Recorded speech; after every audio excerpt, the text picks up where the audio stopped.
Olá, seja muito bem-vindo à aula 1.3 do nosso programa MasterMed, programa para docentes do curso de Medicina da FUNSEM.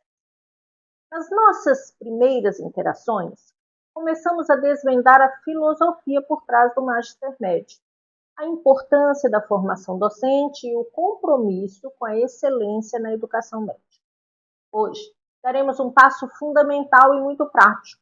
Vamos mergulhar no coração do planejamento didático, explorando como transformar nossos objetivos em experiências de aprendizagem verdadeiramente engajadoras e eficazes.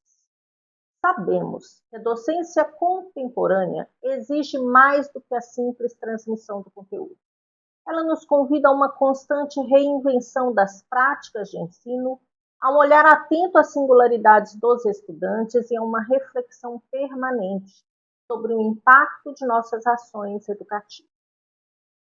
É nesse espírito que vamos explorar as metodologias ativas, a articulação dos objetivos de aprendizagem, sejam eles conceituais, procedimentais ou atitudinais, e o design de sequências didáticas que realmente funcionam.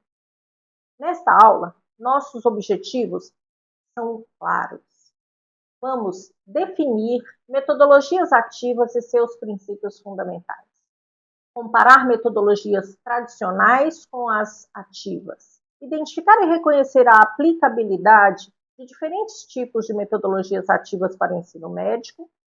Selecionar metodologias ativas apropriadas para diferentes tipos de objetivos de aprendizagem e refletir sobre os desafios e benefícios da implementação de metodologias ativas em sua prática docente. Preparem-se para uma sessão interativa onde vamos construir juntos ferramentas para planejar aulas, não apenas informar, mas transformar. Vamos começar? Nas metodologias ativas, nós temos uma característica extremamente importante. Elas colocam o estudante no centro do processo de ensino-aprendizagem. O que significa colocar esse estudante no centro do processo? Significa que nós temos que assumir o papel de protagonista do estudante e que ele, progressivamente, tem que construir uma autonomia para aprender, entender como ele aprende e, progressivamente, progredir na sua própria habilidade e competência. Isso exige engajamento ativo na construção do conhecimento. Quando nós comparamos a metodologia tradicional com as metodologias ativas, nós podemos chegar a uma série de conclusões que nos ajuda a entender o porquê de adotar metodologias ativas no ensino contemporâneo. Primeiro, nós vamos pensar sobre a postura do estudante. Em uma metodologia tradicional, um estudante tem uma postura mais passiva, ele é apenas receptor. Por isso, tradicionalmente, os alunos apenas reproduzem a fala do professor. O professor focaliza unicamente o conteúdo. Numa perspectiva ativa, o papel do estudante é o de um protagonista ativo. Ele pensa no que faz. As informações e os conceitos que o docente vai passar, processar mentalmente, elaborar, aplicar, verificar se a sua aprendizagem está sendo construída da melhor forma. E com isso, o professor supera o papel de transmissor de conteúdo e assume um papel de mediador qualificado. É muito importante a gente não interpretar a palavra mediador como de menos valor. Esse é um problema que muitas vezes os professores apontam porque interpretam que o papel de mediador não dá a ele a relevância daquele que sabe o conteúdo. E não é disso que se trata. Estamos falando da qualificação desse mediador, do conjunto de experiências vividas, do número de textos que já foi estudado, das experiências vividas na prática clínica, e todo esse conjunto qualificado de conceitos, informações, competências e habilidades é que vai ser acessado pelo estudante através de um processo intencional construído pelo docente. Então, o foco sai da exclusividade do conteúdo conceitual e passa para a ideia de um desenvolvimento. Desenvolvimento do discente, o desenvolvimento daquele que a gente quer formar. A atuação centrada no professor é substituída pela atuação que busca um ensino multifacetado, uma dinâmica mais adaptada aos nossos tempos, mais envolvente para o estudante. E com isso, o processo se torna, inclusive, mais prazeroso para o docente. Nós temos alguns fundamentos nas metodologias ativas e vamos tratar um pouco desses fundamentos. Como já dissemos, o protagonismo é do estudante. Isso significa que ele tem que ter um papel ativo, ele tem que elaborar as construções do conhecimento. Ele tem que elaborar a parte técnica, ele tem que executar os procedimentos e ele tem que manifestar as atitudes.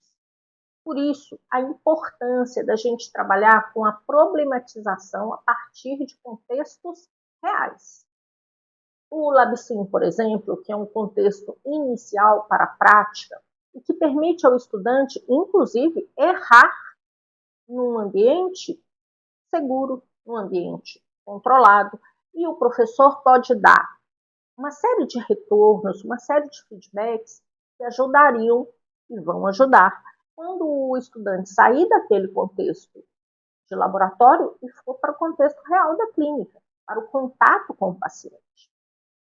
Desta forma também, a gente tem que participar de um processo em que a colaboração seja um elemento importante para gerar uma interação e entender que dessa forma a construção do conhecimento ela vai acontecer no sujeito individualmente, mas mediado por aquela coletividade que participa da aula.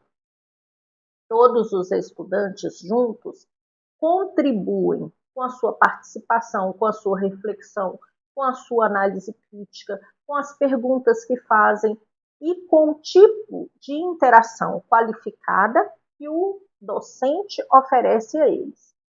Isso se reflete na capacidade de construir uma análise crítica a partir daquela experiência que o docente oferece.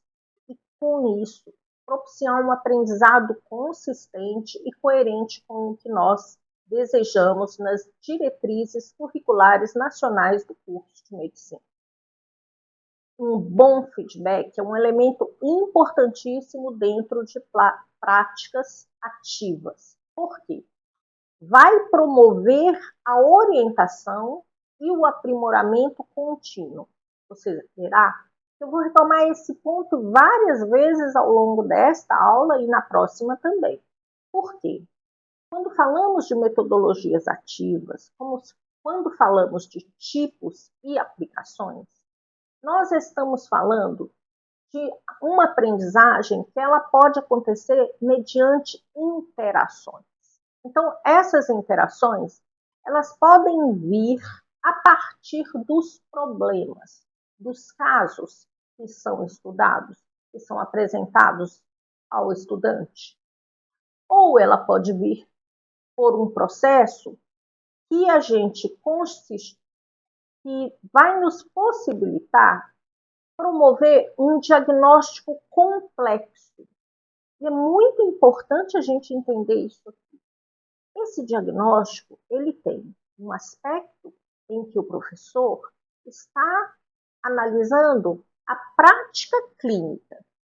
Mas como esse médico é um docente, ele também está analisando ao mesmo tempo a aprendizagem do seu estudante, que é o futuro médico. Então, o olhar é duplo. Ele, ao mesmo tempo, Por isso é tão complexa essa questão do diagnóstico dentro da aprendizagem baseada em solução de problemas. Ao mesmo tempo em que o professor foca o caso, a análise do caso, os elementos que compõem o caso dentro da prática médica, ele analisa também a interação do estudante, o nível de observação, a qualidade da participação, o envolvimento por perguntas. É um processo que tem duas vias e que elas são dinâmicas, elas interagem ao mesmo tempo. Nós podemos observar aqui na tela que a gente pode pensar na elaboração de uma proposta de solução para um problema dentro do PBL e, quando trabalhamos com a aprendizagem baseada em equipes, esse processo ganha a interação específica da integração curricular com estudo prévio individual, com teste em grupo, com discussões, com análises coletivas de contexto, trazendo com isso uma complexidade muito grande para esse processo. A simulação realística dentro do LabSim oferece um ambiente real, seguro, como eu falei, para que o desenvolvimento das habilidades aconteça. Mas para isso, a gente precisa de ter um planejamento muito claro ao entrar no LabSim. A gente precisa de ter uma coerência muito grande entre aquilo que é feito na prática e o que é estudado na teoria. Precisamos ter atenção aos protocolos de conteúdo. Não podemos deixar que parte do conteúdo não seja vista durante as aulas, porque todos esses elementos se somam de uma maneira complexa para que a formação tenha coerência e consistência. Coerência com aquilo que é pretendido da prática médica e consistência, porque em todas as atividades da docência, os elementos necessários se manifestam com um grau de qualidade pretendido pela instituição, que é oferecer um ensino de excelência. Oferecer um ensino em que os nossos professores sejam vistos pelos nossos alunos como referência, como aqueles a quem a gente recorre quando quer pensar a solução de um problema. Desta forma, pensar nesses tipos e nas aplicações das metodologias ativas envolve o conhecimento de para que ela serve e em que momento que ela deve ser usada dentro do planejamento da sequência didática. Por exemplo, quando falamos de sala de aula invertida, nós estamos pensando num foco preparatório de domínios conceituais. Então, o conteúdo prévio, no caso, ele é transformado em bases acessáveis pelo estudante antes da discussão dos casos, antes da exposição do professor, para que, a partir do feedback que o próprio estudante traz do texto, o professor possa continuar a aula, avançando para estudo de caso clínico, trazendo focos mais elaborativos, em que o processo dinâmico de solução dos problemas, em que a representação das teorias esteja cotejada, e com isso complete-se aquilo que começou em casa antes da aula. Então vejamos, o estudante recebe um texto, recebe um esquema, recebe um vídeo para assistir. São várias as possibilidades que ele tem de se preparar para a aula. E nós devemos estimular que os nossos estudantes façam as tarefas, façam o estudo regular, que não estudem para provas, que não deixem o acúmulo do conteúdo acontecer, que vão retirando as dúvidas, discutindo os problemas à medida que eles vão acontecendo.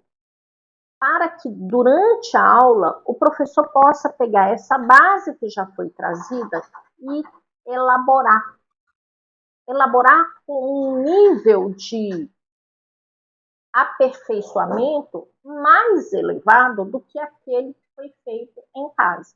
Então, a gente está dando um nível mais complexo, com maior profundidade a esse foco elaborativo, para que depois ele possa fazer a prática em cenário real.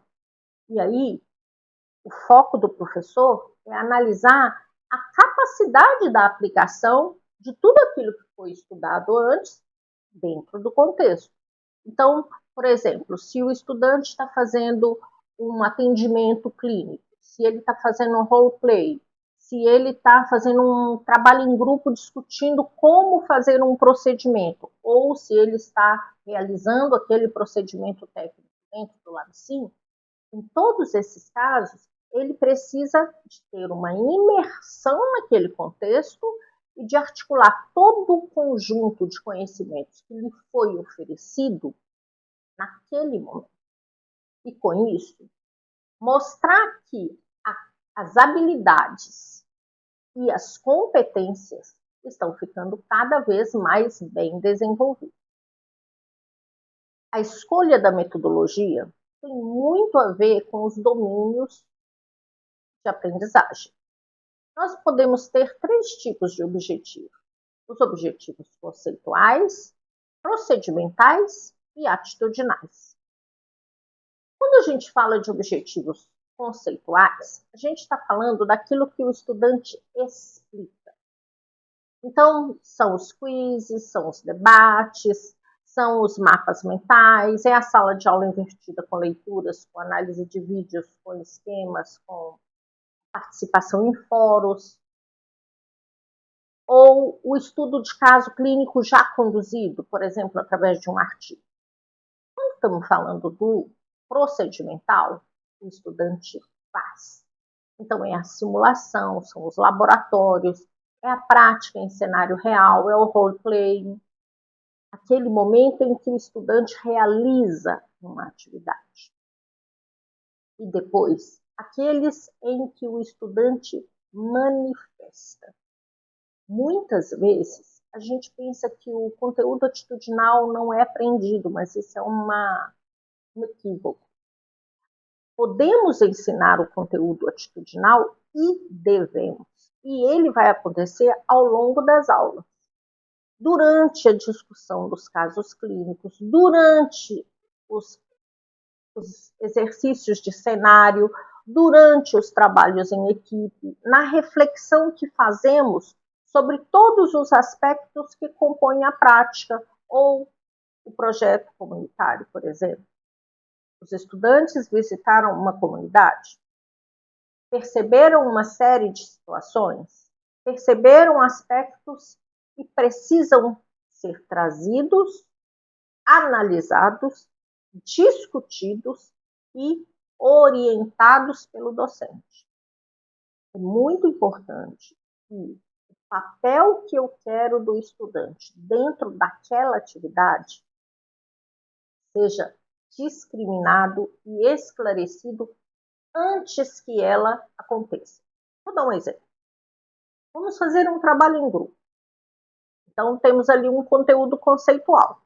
Imagine que o professor queira que eles trabalhem uma técnica de aplicação de um medicamento ou uma técnica de análise de imagem. Não vou saber aqui colocar um exemplo bem específico, mas o conteúdo está ali. Então, o professor pede, eu quero um trabalho sobre este conteúdo. Na hora que o aluno vai apresentar esse trabalho, o professor tem que falar assim, o que ele quer durante a apresentação. Porque, às vezes, ele não quer só a parte descritiva do conteúdo. Ele quer que seja discutido qual o risco, ele quer que seja discutido a dificuldade econômica de diferentes públicos de fazer aquela técnica, ele quer que sejam discutidos as origens, aquilo que é importante para o profissional ali da área ter como condição para aquela técnica ser implementada. E, a partir daí, a gente precisa de definir também qual é a atitude, a pontualidade, a capacidade de ouvir crítica, o respeito à opinião do colega, se ele vai aceitar que os estudantes leiam os slides ou não, e o que ele vai considerar a partir disso. Então, esses detalhes, eles precisam ser muito bem esclarecidos e mostrados que são elementos da aprendizagem. O professor não está escolhendo isso por uma simples vontade. É porque o conteúdo atitudinal, seja uma soft skill, seja ou uma hard skill, tem a mesma importância. E os dois se articulam para que o profissional se forme. Então, nós vamos pensar nesse contexto todo como uma articulação didática. Médicos pensam muito em articulações, né? Conhecem as articulações, não só dentro do sistema anatômico, mas as articulações gerais que existem entre sistemas, entre meio e o sistema, entre a sociedade e o sujeito, tudo isso interfere como uma articulação. Mas na didática, a gente vai pensar assim. Na pré-aula, eu vou trabalhar o nível básico. Então, eu vou pensar numa exposição inicial, eu vou pensar numa ativação. Uma ativação dos sistemas. O estudante tem que lembrar, ele tem que compreender, ele tem que realizar uma ação preparatória. Por isso, a sala de aula invertida, por isso, as leituras dirigidas, por isso... Depois, nós vamos pensar o seguinte. Durante a aula, vamos trabalhar com elaboração. Elaboração cognitiva, com análise. Vamos, então, levar esse mesmo conteúdo para um nível intermediário, ampliando o conjunto de ofertas, ampliando o nível de exigências, ampliando a capacidade de apreensão, de interação e de aprendizagem dos estudantes. Então, ele vai aplicar, ele vai analisar, ele vai elaborar ações, ele vai tomar decisões, ele vai participar de debates, discutir casos e, com isso, melhorar a sua apreensão do conteúdo. E no pós-aula, nós estamos falando de 3 momentos e estamos entendendo que o protagonismo do estudante exige a sua participação e a sua atividade dentro do processo de ensino-aprendizagem.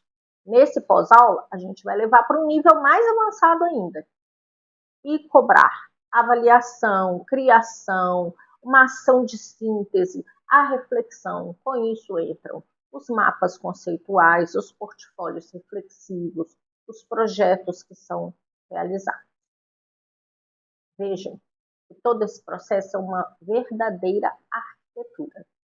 É o que a gente costuma chamar de arquitetura da aprendizagem.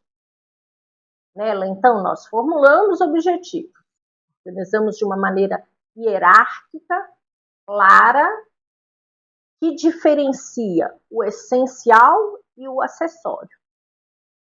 Obviamente, o essencial é aquilo que vai ocupar maior percentual do tempo, exigir maior profundidade e muito domínio. O que é acessório vem complementando. Ao elaborar os objetivos, é muito importante que a gente entenda o que é o essencial. O que aqui é acessório? Mas pensar no médico, pensar na pessoa que vai ser responsável por vidas no futuro. E esse estudante precisa entender por que ele é exigido naquele objetivo. A partir daí, nós vamos elaborar a metodologia de ensino. Essa metodologia que pensa estratégias diversas de acordo com os objetivos. Então, a estratégia está articulada com o objetivo que eu tenho. Aquele objetivo mais simples, eu pego uma estratégia que atende àquela simplicidade. No objetivo mais complexo, eu preciso de uma estratégia que envolva aquilo. E, às vezes, uma mesma aula vai ter 3 objetivos.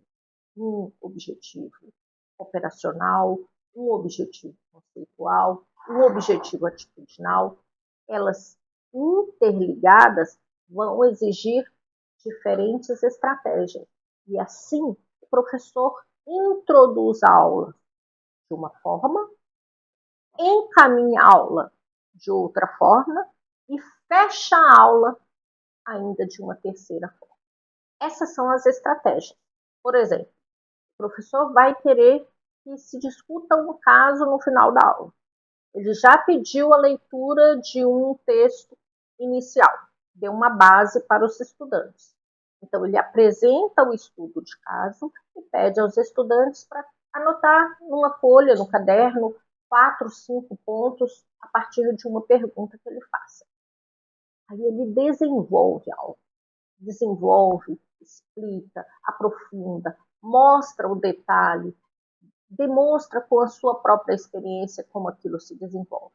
Quando está finalizando a aula, ele pede aos estudantes que formem pequenos grupos, peguem aquela resposta que ele começou, retomem, avancem, escrevam, ou entreguem para os outros, ou apresentem rapidamente, e ali ele tem a oportunidade de pedir o plus, de pedir o avanço, de pedir o mais difícil, porque eles estão no processo de aprendizagem. E nesse processo de aprendizagem é importante que a aula caminhe numa gradação do mais fácil para o mais difícil, essa hierarquia. E como ele estará em grupo, ele vai ter a oportunidade de trocar com os colegas. É importante deixarmos bem claro, não é só para ouvir, tem que falar, tem que participar, tem que se envolver. Ah, eu sou tímido. Se desafie para isso. Você está aqui para aprender. Dessa forma, a gente vai conseguir aferir, regular e progressivamente o processo de aprendizagem, para corrigir, para aprofundar a base conceitual, para orientar uma aprendizagem que é contínua. Ela não se encerra em nenhum momento do processo. Bom, chegamos ao final da nossa aula e vamos para o processo de aplicação. Vocês se lembram que nós temos um formulário e esse formulário é único para todas as aulas do módulo 1. Com isso, eu posso interagir com as suas respostas da mesma forma que eu solicito a você que interaja com o seu estudante. Aqui nós vamos pedir para você retomar aqueles objetivos de aprendizagem que foram solicitados na aula anterior. E para cada um deles, analisar, selecionar o conjunto de metodologias ativas que você considera mais adequadas para alcançá-lo, elaborar uma articulação de ação didática, pensar nessa articulação, fazer uma discussão e uma reflexão sobre isso, testar isso talvez numa proposta de sequência didática da sua disciplina, registrar lá, tem sempre 5 questões após cada aula e, se quiser, montar um caso para discutir na nossa junta pedagógica. A junta pedagógica é uma estratégia que a gente pode fazer reunindo grupos de professores para discutir questões pedagógicas do ensino médio, a partir de problemas e soluções. E eu estarei lá com muito gosto, com muito prazer, para acompanhar, ouvir a sua solução, pensar e aprender também um pouco mais com você sobre o ensino, essa coisa que me apaixona tanto.